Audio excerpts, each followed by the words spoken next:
The World Economic Forum took place in Davos, Switzerland last week, where the ultra-rich and powerful met and agreed to do nothing to make life better for any of us.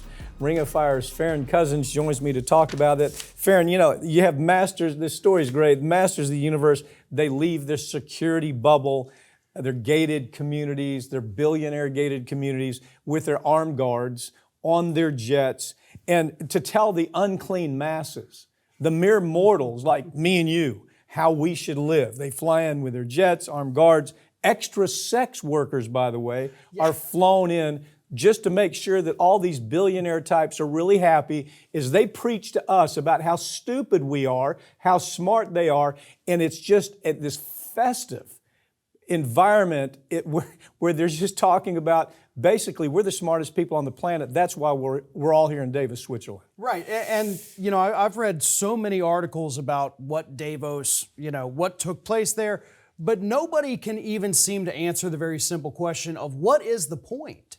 There doesn't really seem to be any reason why this needs to be happening, because nothing comes of it other than a bunch of rich and powerful people patting themselves on the back, patting each other on the back, saying, we're so great and wonderful. Shouldn't everybody else be just like us? But they're not smart enough to be like us. Yeah, I mean, look, the way the descriptions of it's like 5 days of this nauseating virtue signaling.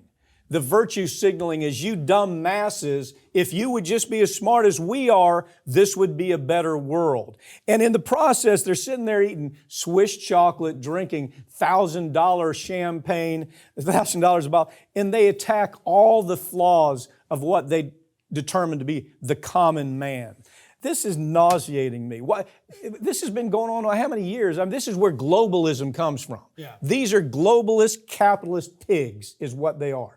Globalist, capitalist pigs doing all this virtue signaling to say they're somehow smarter than us. And one of the big themes that kept coming up was, populism. Populism is so bad. We've got these workers that are, so-called quiet quitting, where they're just not doing much at work. Now talk about that. Okay, the CEO of this company stands up and starts preaching about the idea, unemployment really is good. And then he tries to make it into an argument. Well, it's good for the bankers, obviously, right? Yeah, all the problems in the world are caused by the workers, not by the people at Davos. That is their big message. We need high unemployment because it drives up our prices. We're able to save money. We can jack up our costs. We can be more choosy in who we hire when there's 3 applicants for every job instead of 1 applicant for every 3 jobs. Mm-hmm. And that's what they want. That's what the Fed here in the U.S. has been pushing. And there was even a point where you had them talking about how disastrous it's been for their individual countries with the offshoring of jobs.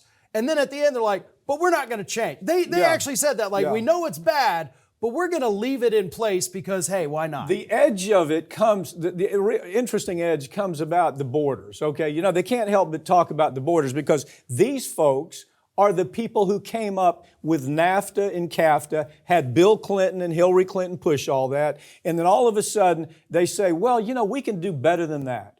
We don't have to ship jobs overseas in places like America or Germany or wherever.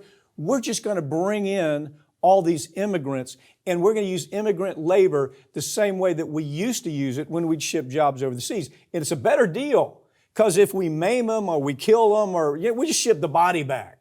That's how these people think. Yep. And the disgusting hypocrisy, they're in this opulent setting where, nobody, this is rarefied air. Nobody else is invited, but they talk down to all the rest of the world, talking about how stupid we are, talking about how they have the better ideas on how to solve these problems. But your point is they do nothing.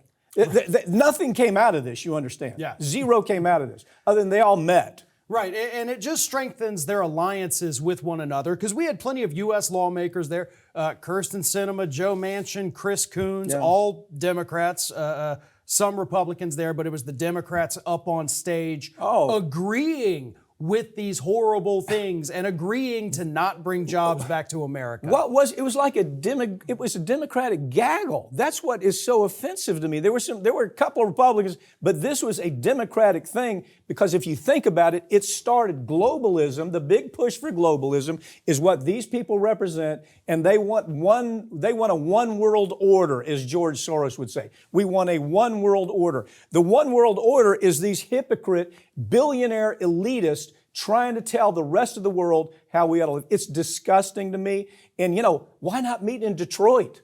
Yeah. Why not meet in Detroit where there's real, or Chicago?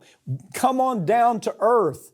And you don't have to meet in a Hilton hotel, invite everybody. Let's talk it out.